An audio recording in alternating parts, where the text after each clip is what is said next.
신약성경 에베소서 5장 25절부터 27절 본문으로 교회 시리즈 8번째, 지난주에 이어서 교회는 그리스도의 신부입니다 라는 제목으로 두 번째 말씀을 함께 나누겠습니다. 지난주 우리는 다시 오실 주님과의 어린 양의 혼인잔치를 기다리는 그리스도의 신부된 그 본질이 교회의 모습이다 라는 것을 나누었습니다. 그리스도의 신부된 교회의 내면은 순결해야 됨을 말씀을 통해 들었습니다. 교회는 주님이 오실 때까지 믿음의 성도들은 다시 오실 주님을 기다리며 순결함으로 자신을 지켜야 합니다. 이렇게 자신을 지키는 순결함의 내용이 무엇인가? 요한계시록 19장 7절 8절을 읽겠습니다. 시작.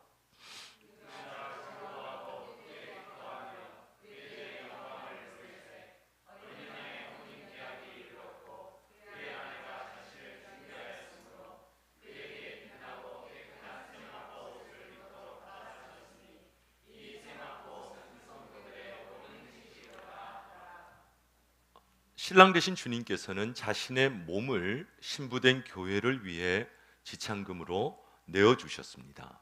그리고 그 십자가의 보혈로 모든 성도들을 씻어주시고 읽은 말씀처럼 빛나고 깨끗한 정결한 세마포 옷을 입혀주셨습니다. 그리고 이 세마포 옷을 입은 성도들은 이제는 옳은 행실, 다시 오실 주님을 기다리며 그 오실 주님을 맞이하기까지 삶으로 예배하는 것, 삶으로 주님을 따라가는 참된 삶의 예배를 통해 다시 오실 주님을 기다리는 그리스도의 신부된 자로 살아야 합니다. 지난주 나누었지만 참된 믿음, 참된 영성은 사랑이다. 하나님이 우리를 사랑하시고 우리가 하나님을 사랑하는 그 사랑의 관계가 믿음의 본질이라고 말씀을 드렸습니다. 하나님을 사랑한다는 것은 하나님만을 사랑하는 것입니다. 참된 신앙은 하나님을 두 손으로 꼭 붙드는 것입니다. 교회는 불신앙으로 무너지지 않습니다. 성도는 믿음이 없기 때문에 무너지는 것이 아니라 혼합된 신앙으로 무너집니다. 이 혼합된 신앙을 가진 교회나 성도, 그래서 거룩을 잃어버린 교회는 어떤 능력도 없습니다. 그래서 정말 말 그대로 깨끗한 세마포 옷을 입은, 그래서 옳은 행실로 자신을 거룩하고 깨끗하고 순결하게 지켜나가야 합니다. 그래서 다시 오실 주님을 맞이하는 주님이 참으로 기뻐하시는 순결한 신부의 모습을 지켜나가야 합니다. 그것이 지난주 교회는 그리스도의 신부입니다 라는 말씀을 통해 우리가 나누었던 부분입니다. 자, 그렇다면 우리의 질문은 이렇게 이어질 수 있겠죠. 과연 어떻게 그리스도의 신부된 교회로서 순결함을 지켜나갈 수가 있을까? 어떻게 지켜나갈 수가 있을까? 첫 번째, 우리가 순결함을 지킨 순결한 교회로서 살아가기 위해서는 말씀으로 늘 자신을 씻어내야 한다라고 말씀하고 있습니다. 오늘 본문 5장 25절부터 27절 같이 읽습니다. 시작.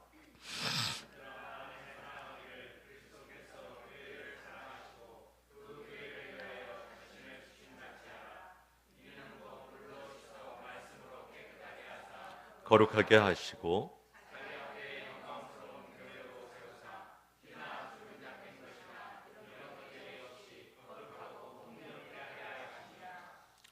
이런 몸이 아무리 깨끗해도 외출하고 돌아오면 바깥에 먼지와 때가 묻어 있습니다.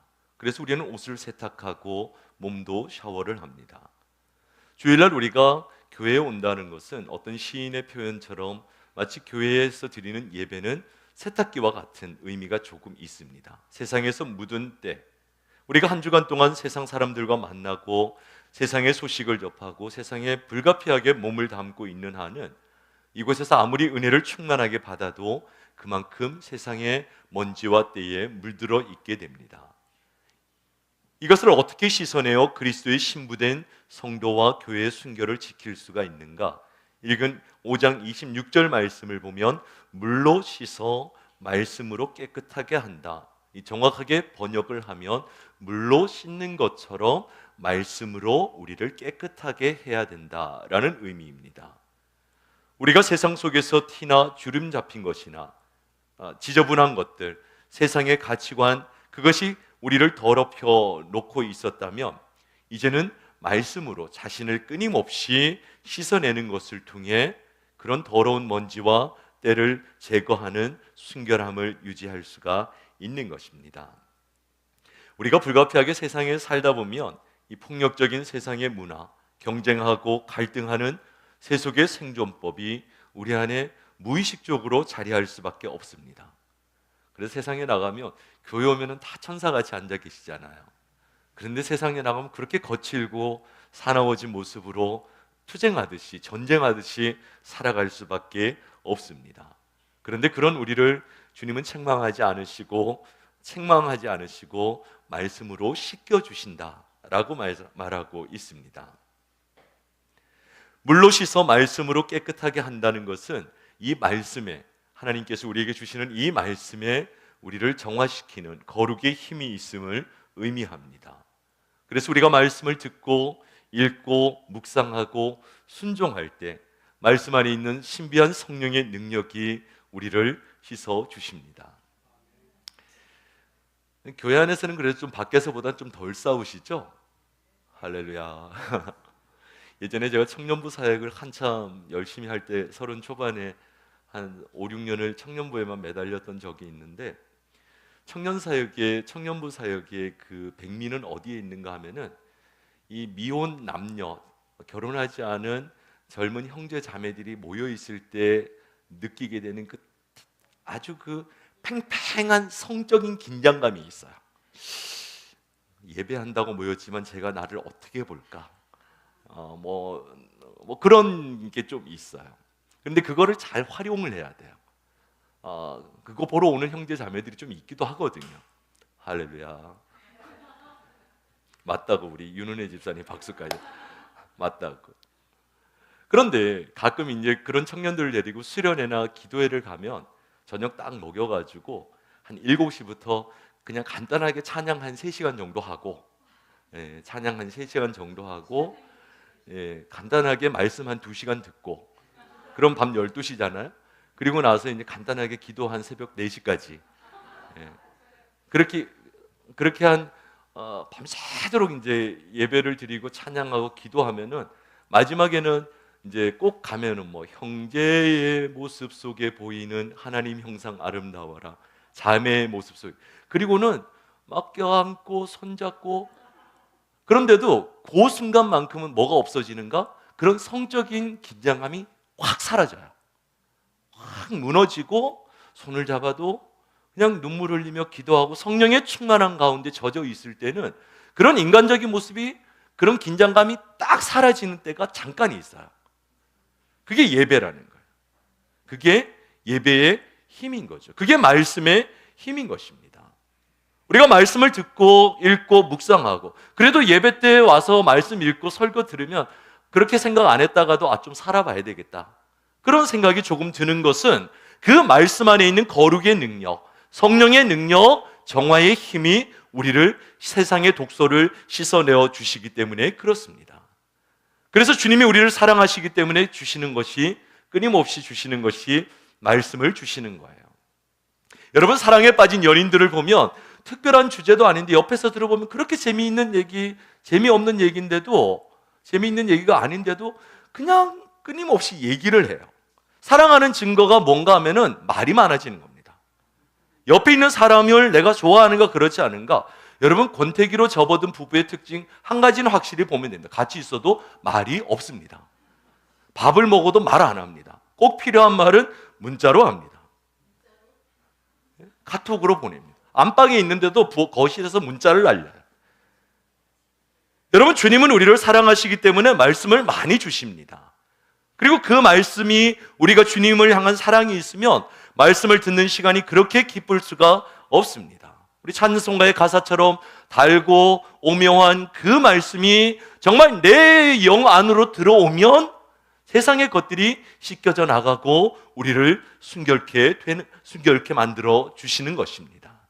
여러분, 마귀는 그것을 알기 때문에 우리가 말씀 앞에 서는 시간을 자꾸 미루고 타협하게 만듭니다. 그렇게 멀쩡하다가도 성경을 보면 졸아요. 그렇게 당당하게 걸어 들어왔다가도 설교 시간만 되면 주무세요. 전에 어떤 목사님이 설교를 하는데 그것도 맨 앞에 앉아서 자꾸 설교만 하면 눈을 감고 주무시기 시작하는 거예요. 가만히 뒀다가 어느 날은 설교 중에 너무 이제 좀 신경이 쓰이셨는지 옆에 있는 분에게 얘기를 하셨대요. 좀 자는 분 좀 깨우라고, 설교 중에. 그랬더니 옆에 있는 분이 이제 그 말을 듣고 주무시는 분을 깨우면서 그렇게 중얼거렸대요. 잠은 지가 재워놓고 누구 보고 깨우라고 하냐. 잠은 지가 재워놓고 누구 보고 깨우라고 하냐. 이상하게 말씀만 들으면 여러분, 그게 하나님의 말씀 앞으로 가까이 가지 못하게 만드는 사단의 전략인 것입니다. 저는 우리 모두가 어렵고 힘들수록 말씀 가까이 돌아가기를 주님의 이름으로 축원합니다. 이 말씀의 거룩한 능력, 말씀의 정화, 말씀의 씻어냄을 통해서 우리가 거룩한 그리스도의 신부로, 순결한 그리스도의 신부로 살아갈 수 있다고 말씀하고 있습니다. 두 번째, 우리가 그리스도의 신부로서 순결함을 지켜나갈 수 있는 방법은 무엇일까? 기다리는 기쁨을 좀 여기서 누리면서 살아갈 필요가 있습니다. 교회가 그리스도의 신부라는 것은 세상이 줄 수 없는 하늘의 기쁨이 가득한 공동체라는 것을 의미합니다. 마치 신랑을 기다리는 신부의 기쁨이 있습니다. 여러분, 결혼하기 전에 홀로 있을 때는 외롭고 고독합니다. 그러나 사랑하는 이를 만나 그가 나의 이름을 불러주고 나의 사랑, 나의 어여쁜 자라고 불러주는 그 아름다운 사랑의 대상을 만나면 우리 인생의 지나간 시간의 외로움과 슬픔은 사라지고 우리 삶이 기쁨과 새로운 기대로 충만하게 되는 것입니다. 요한계시록에서 바벨론으로 대변되는 세속적인 여인은 화려하지만 그 끝에는 처참함과 슬픔과 통곡이 있습니다. 그러나 신부로 묘사된 하나님의 교회는 다시 오실 주님을 그 만나는 그 기다림의 기쁨으로 충만한 공동체가 교회임을 보여주고 있습니다. 왜 그런가? 요한계시록 21장 2절에서 4절이 이렇게 표현합니다. 같이 읽습니다. 시작.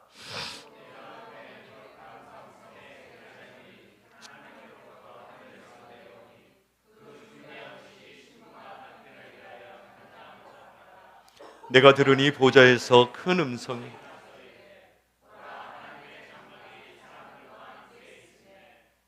하나님이 그들과 함께 계시리니 그들은 하나님의 백성이 되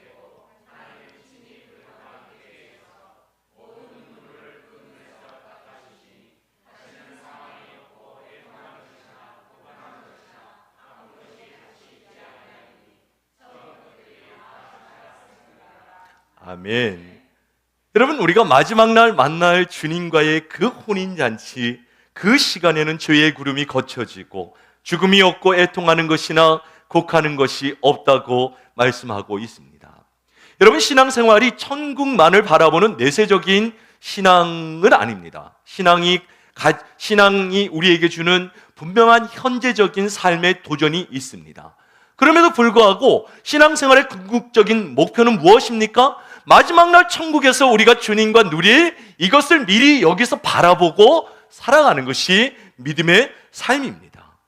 천국에서 우리가 누릴 그 천국의 혼인잔치의 축제를, 그 기쁨을 여기에서 기다리며 가슴에 품고 살아가는 겁니다.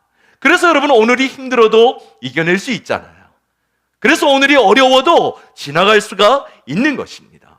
여러분, 교회는 그리스도의 신부로서 마지막 날 주님과 누릴 이 천국의 아름다운 축제를 바라보며, 그래서 세상에 아무리 어렵고 찡그리고 슬픔이 있어도 교회 안에는 축제가 있어야 되는 거예요. 교회의 본질은 축제적 영성, 기쁨의 영성이 자리한 공동체가 교회라는 것을 말씀하고 있습니다. 여러분, 우리가 영적으로 살아있을 때는 이 성령의 기쁨이 충만합니다. 오직 성령의 열매는 사랑과 그 다음 희락이에요. 희락, 조이예요. 조이, 기쁨을 얘기하는 거예요.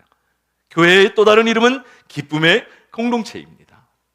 그리고 그것을 기다리며 살아가는 사람들, 그들이 믿음의 사람들입니다. 시편 122편 1절을 함께 읽습니다. 시작.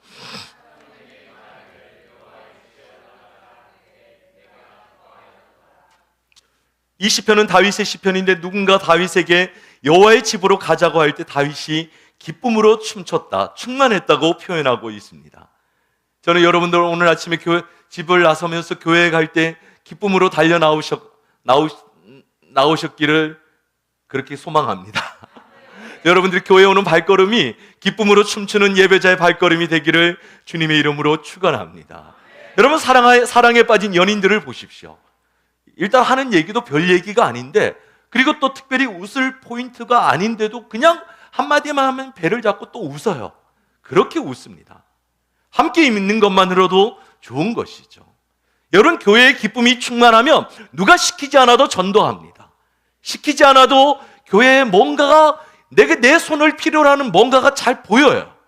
누군가의 사람들의 눈을 의식해서가 아니라 성령의 기쁨이 우리 안에 충만하기 때문에 그렇습니다. 여러분, 주님의 교회, 그리스도인들에게 이 기쁨이 충만한 것을 제일 싫어하는 것이 마귀입니다. 그래서 이 기쁨을 빼앗아 가려고 참 많이 무던히 애를 씁니다. 물론 하나님이 예수 그리스도를 믿는 믿음으로 우리에게 주신 구원을 빼앗아 갈 수는 없지만, 구원받은 자가 누리는 기쁨은 마귀가, 사단이 빼앗아 갈 수 있어요. 교회는 나오는데 우울하고 심란하고 신앙생활이 매너리즘에 빠져서 할 수 없이 나오는 일이 생길 수가 있습니다. 여러분, 다윗이 지금 여호와의 집으로 올라갈 때 기뻐했다, 그렇게 얘기하지 않습니까? 그런데 다윗의 신앙생활이 구원의 기쁨을 잃어버린 사건이 발생을 합니다. 하나님을 생각만 해도, 여호와의 집을 생각만 해도 기쁨으로 춤추었던 예배자 다윗에게 밧세바와의 불륜을 저지르고 나서는 하나님에 대한 두려움이 생겼고 예배의 기쁨이 사라져 버렸어요. 불안하고 두렵고 하나님의 은혜가 전혀 느껴지지 않습니다. 그래서 다윗이 땅을 치며 하나님 앞에 구했던 중요한 기도의 내용이 시편 51편 10절 12절 이렇게 기록되어 있습니다. 같이 읽습니다. 시작.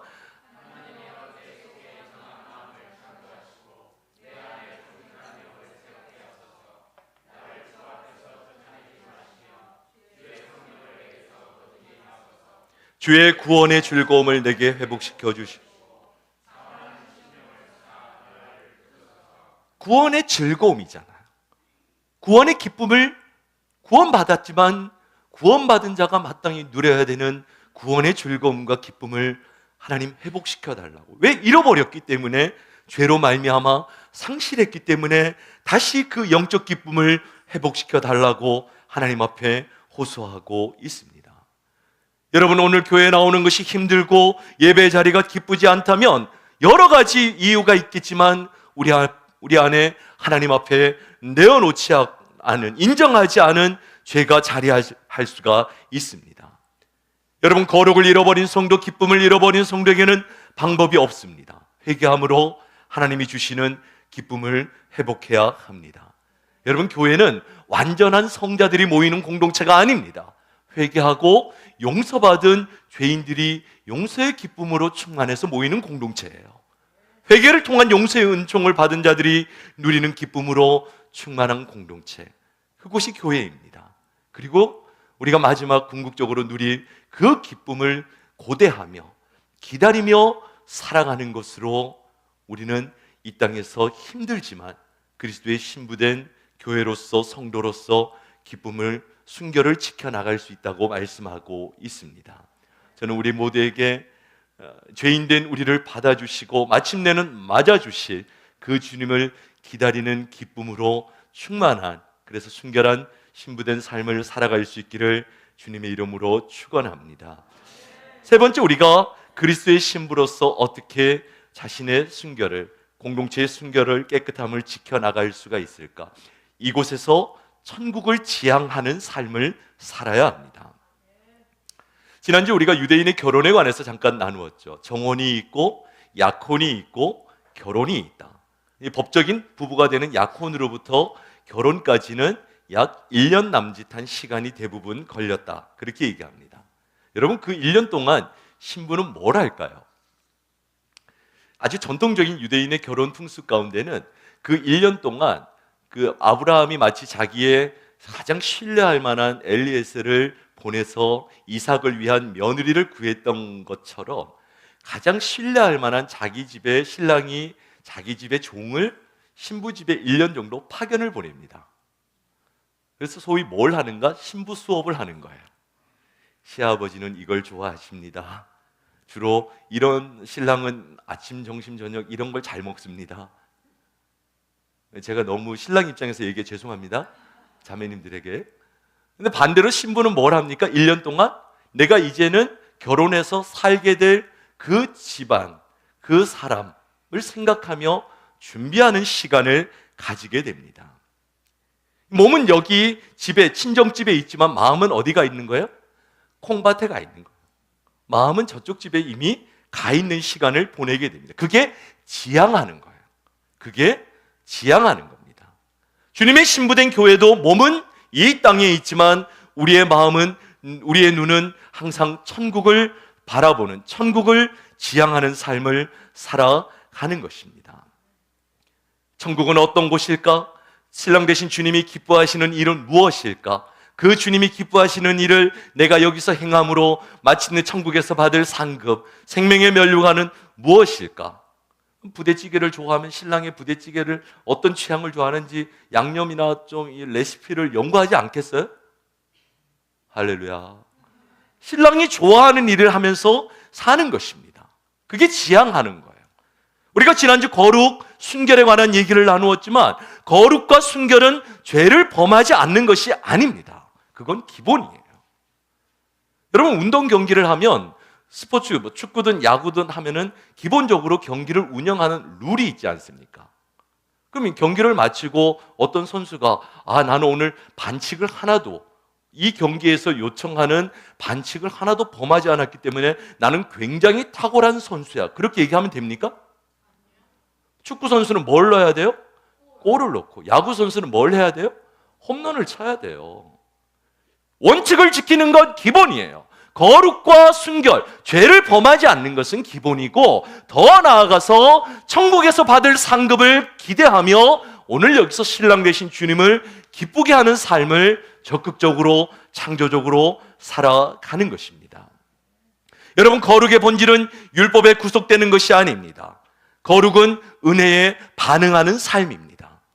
감사해서 주님이 기뻐하시는 것을 내가 적극적으로, 창조적으로 행하면서 신나게 살아야 합니다. 여러분, 신랑 되신 주님이 천국에서 우리를 위해 먼저 가셔서 우리의 처소를 예비하신 주님이 기뻐하시는 일이 무엇입니까?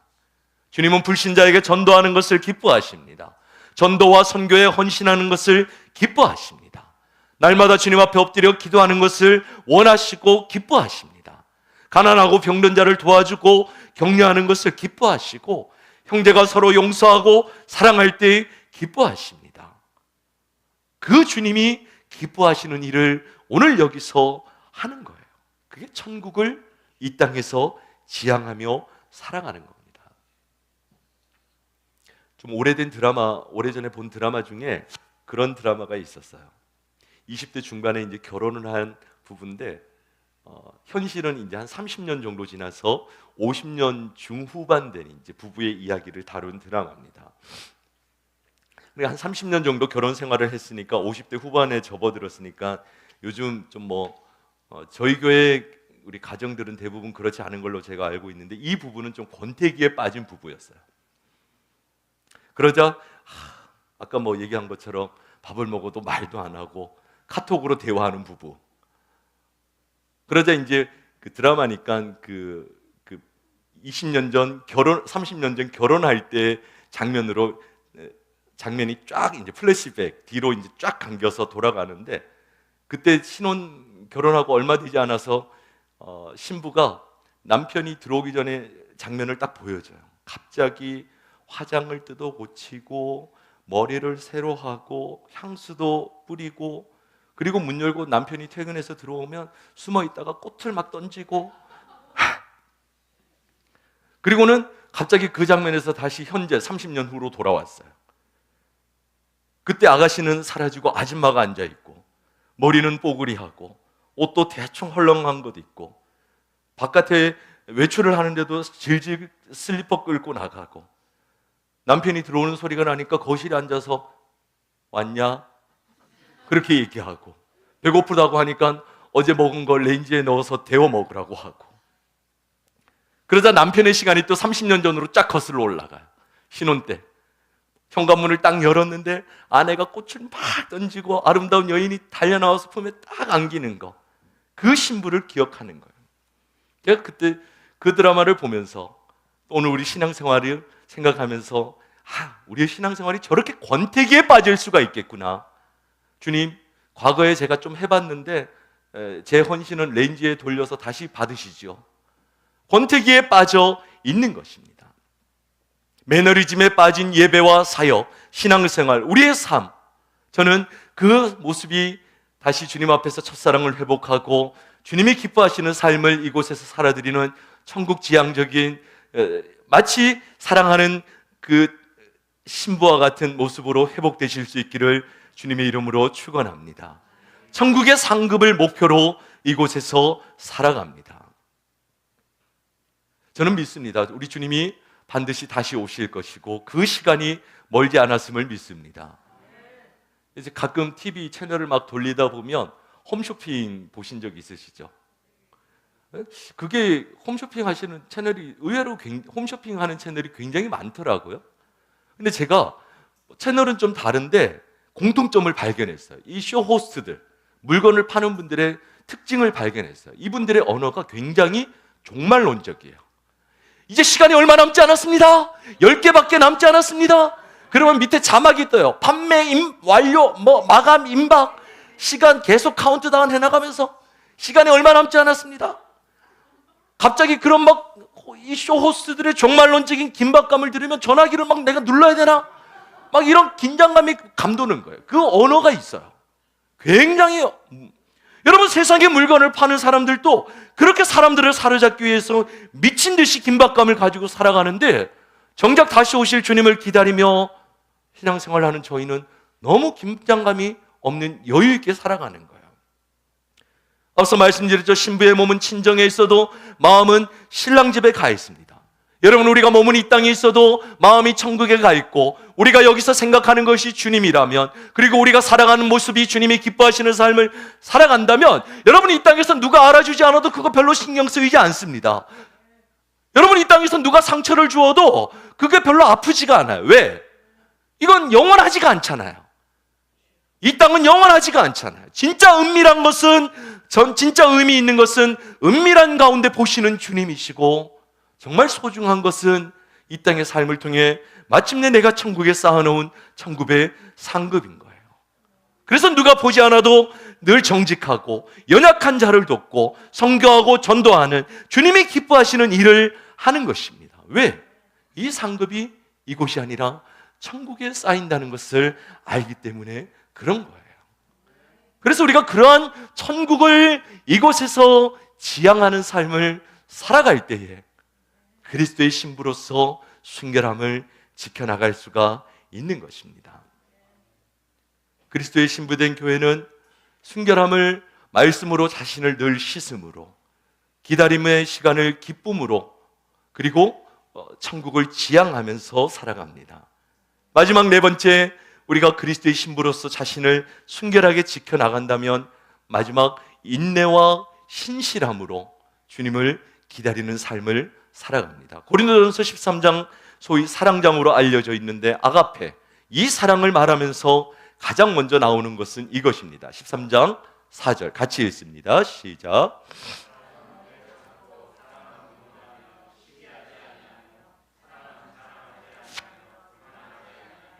여러분, 사랑의 가장 본질은 인내라는 거예요. 오래 참는 것, 인내라는 것을 가장 먼저 사도 바울이 사랑을 얘기하며 언급하고 있습니다.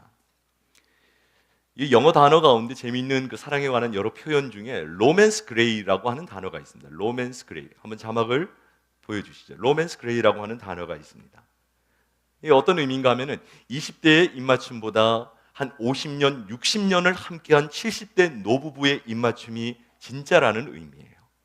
이 수많은 환난, 세월의 테스트를 이겨내면서 사랑을 간직한 그 사랑, 그 로맨스가 진짜라는 말입니다. 여러분, 주님은 우리와 잠시 데이트하고 헤어지기 위해서 우리에게 구원을 베푸시지 않으셨습니다. 그것을 통해 영원히 함께 주님과 동행할 신부를 찾으십니다. 어떤 역경 가운데서도 세월의 풍파를 이겨내며 그 자리를 지키는 그런 주님의 성도, 그리스도의 신부된 교회를 찾으십니다. 그런 관점에서 보면 요즘 우리 신앙생활은 너무 인스턴트식이에요. 20대, 30대 초반에 젊을 때 한 번 화끈하게 주님을 섬기고서는 30대, 40대 인생의 후반전으로 갈수록 주님을 향한 그 사랑과 열정이 식어지는 모습, 그런 분들에게 해보면 꼭 동일하게 하시는 얘기가 한마디 있어요. 뭐라고 하시는지 아세요? 다 해봤어. 다 해봤대요. 재미없으시군요. 젊을 때 다 나도 열심히 해봤어. 다 그 얘기 하세요. 여러분, 진짜 영성은 한 번에 해치우는 화끈한 그런 싸움이 아닙니다. 하루하루 계속되는 싸움에서 포기하지 않고 서 있는 신실함이에요. 여러분, 진짜 신부는 시간이 가도 늘 그 자리에서 신랑을 바라보고 있습니다.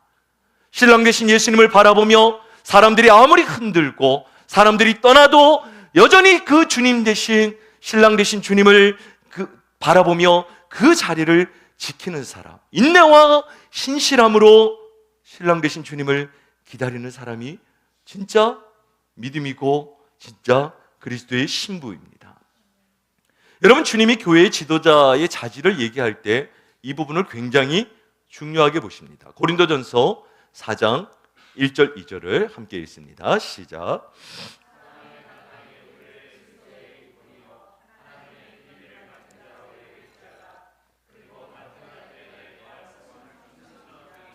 고린도 전서를 배경으로 이 4장 1절에서 그리스도의 일꾼, 하나님의 비밀을 맡은 자는 당시 고린도 교회의 가장 탑 리더십에 있었던 목사와 장로들을 가리킵니다. 그러면 이 말씀은 간단하죠. 어떤 사람을 교회의 지도자로, 목사와 장로로 세워야 하는가? 간단합니다. 그들에게 구할 것은 신실함이다, 충성됨이라고 말하고 있습니다. 근데 이게 왜 중요한 단어인가 하면은 고린도 교회는 1세기 헬라 문화권, 그리스 문화권의 가장 중심에 있던 도시예요. 여러분, 고린도에서 요즘 건축 양식인 고딕 양식이 나오지 않습니까? 그 유명한 문화를 주도하는 도시 고린도에 있었고, 헬라라고 하는 그리스 철학이 아주 집중되어 있었던 1세기를 기준으로 누가 지도자가 될 것인가를 물으면 모든 사람들이 공통적으로 하는 얘기는 간단합니다. 누가 크고 작은 공동체의 지도자가 될 수 있는가? 말을 잘하는 사람이에요. 그리스 철학에서, 그리스 문화권에서 지도자는 말을 잘해야 돼요. 그리고 지성인 똑똑한 사람. 그런데 그 한가운데서 교회 리더십은 누가 될 것인가? 바울은 그렇게 얘기합니다. 아니라고. 똑똑한 사람 필요 없고, 지성이 있는 사람 필요 없고, 말 잘하는 사람도 필요 없고, 신실하고 진실한 신부를, 그 일꾼을 원한다고 말씀하고 있는 겁니다. 사실 주님의 눈을 떠나서 목회를 하면서도 저의 눈에도 이런 성도들이 제일 고맙죠. 비가 오나 눈이 오나 예배의 자리를 지키고 사역의 자리를 푸른 소나무처럼 늘 지키는 그런 분들은 말하지 않습니다. 행동으로 말하는 거죠. 나는 주님과 영원히 함께 할 것입니다. 나는 이 교회와 영원히 함께 할 것입니다. 주님이 맡겨주신 작지만 소중한 나의 자리를 지킬 것입니다. 여러분, 목회자인 사람의 마음에도 그런 감동이 있는데 주님이 보시기에는 어떻겠습니까? 남유다가 바벨론에 의해서 멸망할 때 사역을 했던 대표적인 선지자가 이사야인데, 하나님께서 이사야를 통해 회복의 비전을 이렇게 제시하세요. 이사야 37장 32절 같이 읽습니다. 시작.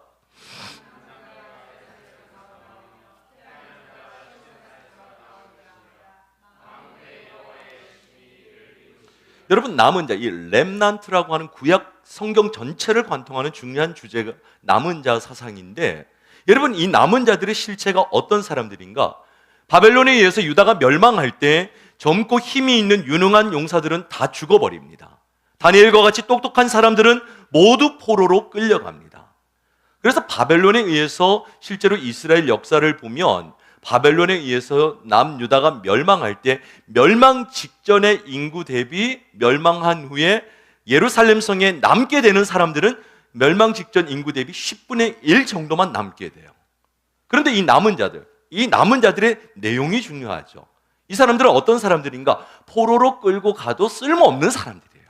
모두 가난하고 병이 들고 배우지 못한 사람들입니다. 인간 이사야의 눈으로 보면 이 남은 자들은 예루살렘 회복을 위해서 할 수 있는 일이 어떤 가능성도 없는 사람들인데, 오히려 하나님은 이 남은 자들, 그들이 이스라엘의 거룩한 그루터기가 될 것이며 이 남은 자들로 충분하다고 말씀하고 계신 거예요. 남은 자들로 충분하다. 우리는 오병이어가지고 누구 입에 붙이겠는가 하겠지만 예수님은 그것으로 충분하다. 그것으로 5,000명을 먹이십니다. 여러분, 진짜 주님이 쓰시고 기름을 부으시고 사용하시는 이들은 남은 자들입니다. 신실하게 그 자리를 지킨 신부들이 기독교 역사에서 가장 강력한 부흥을 일으킵니다. 남은 자들 보잘것 없습니다. 그러나 그들이 제일 강인합니다. 화려하지 않지만 신실한 사람들이 주님의 교회를 지키는 사람들이에요. 그런데 이 믿음 지키기가 참 어렵죠. 그래서 뭐가 필요한가? 공동체가 중요하고 함께 모여서 예배함이 중요하고 말씀을 통해서 삶을 나누는 순이 중요한 거예요. 지난주에도 미국에서 큰 허리케인이 대서양에서 미국 대륙으로 강타하지 않았습니까? 항상 대서양의 허리케인이 오면 플로리다를 거쳐서 노스캐롤라이나 주를 지나가는 거의 허리케인의 길과 같은, 그래서 피해가 이번에도 엄청났죠. 뉴스를 보셨겠지만 거리에 서 있는 커다란 야자수도 다 뽑혀서 날아갑니다. 근데 실제로 몇 해 전에 노스캐롤라이나 주에 엄청난 강력한 태풍이 불어왔는데 식물학자들이 그 폐허가 된 도시를 연구하다가 거리에 하나하나 서 있던 큰 야자수들은 다 뽑혀서 넘어갔는데 오히려 태풍이 지나갔는데도 그 야자수보다 훨씬 약하고 여린데 뽑히지 않는 나무들이 있는 거예요. 특징이 뭔가 하면은 굉장히 이 나무들이 촘촘하게 심겨져 있고, 촘촘하게 심겨져 있다 보니까 땅 밑에서 뿌리가 서로 연결되어 있는 거예요. 그리고 촘촘하다 보니까 조금만 자라면 가지와 가지가 서로 잇대어져 있는 겁니다. 그렇게 엮여져 있는 나무들은 아무리 큰 태풍이 몰려와도 한 그루도 뽑히지 않았던 것을 발견했다고 합니다. 여러분, 태풍이 불어올 때는 야자수는 다 뽑혀 나가는데 가늘고 연약한 나무들은 오히려 약하기 때문에 서로가 서로를 겹겹이 붙들어 주기 때문에 오히려 무너지지 않고 뽑히지 않고 흔들리지 않는 것을 볼 수가 있습니다. 여러분, 마귀가 교회를 타락시키는 방법은 갑자기 더러운 흙탕물을 교회에 갖다 퍼붓는 게 마귀가 교회를 타락시키는 방법이 아닙니다. 교회를 분열시키는 거예요. 교회를 무너뜨리는 겁니다. 여러분, 신실한 주님의 신부된 교회가 얼마나 강력한지 알기 때문에 사단은 시도 때도 없이 교회를 아래 위로 좌우로 흔들어댑니다. 그래서 우리가 필요한 게 이거예요. 전도서 4장 12절 같이 읽습니다. 시작.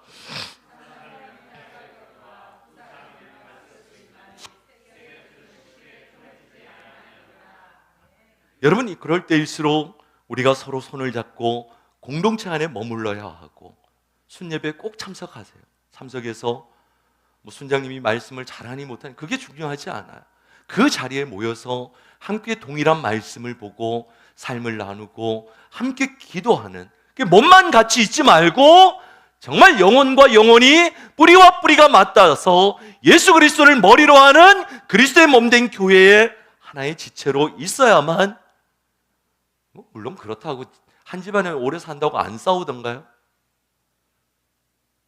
우리 최명자 권사님, 서장로님하고 한 번도 일생 안 싸우셨어요? 너무 또 큰 소리로 대답을. 한 집안에 가족이라고 부부가 갈등이 없나요? 부모하고 자녀가 갈등이 없나요? 다 있어요. 그럼 그럴 때마다 이혼하고 다 집 나갑니까? 그렇지 않잖아요. 함부로 교회 밖으로 튕겨 나가지 마. 그게 마귀가 원하는 거예요. 그게 마귀가 원하는 겁니다. 여러분, 어떤 짐승이 제일 맹수의 공격이 되는가? 무리에서 이탈해 있는 고립된 동물이 가장 맹수의 먹잇감으로 공격 대상이 되는 겁니다. 우리가 때로는 서로 상처받고 오해할 수도 있지만 주님을 머리로 하는 한 가족 공동체가 아닙니까? 예수님께서 두세 사람이 내 이름으로 모인 곳에는 내가 함께 하신다고 하셨어요. 반대로 얘기하면 두세 사람이 모인 곳에 주님이 계시면 그곳에는 마귀가 없는 거예요. 주님이 계신 공동체에는 마귀가 없는 거예요. 함께 하면. 그렇게 인내함으로, 신실함으로 함께 주님의 교회를 지켜나갈 때 비로소 우리가 다시 오실 주님을 맞이할 수 있는 순결한 그리스도의 신부로서 살아갈 수가 있는 것입니다. 저는 우리 보금자리 교회가 그렇게 기도의 자리에 함께하고 예배의 자리에 함께하고 마지막 때 다시 오실 주님을 거룩과 순결로 맞이할 수 있는 그리스도의 신부된 교회로 세워지고 쓰임받기를 주님의 이름으로 축복합니다. 기도하겠습니다. 하나님 아버지, 다시 오실 주님을 바라보며 그리스도의 신실한, 진실한, 참으로 거룩하고 순결한 신부로 살게 하여 주시옵소서. 예수님의 이름으로 기도하옵나이다.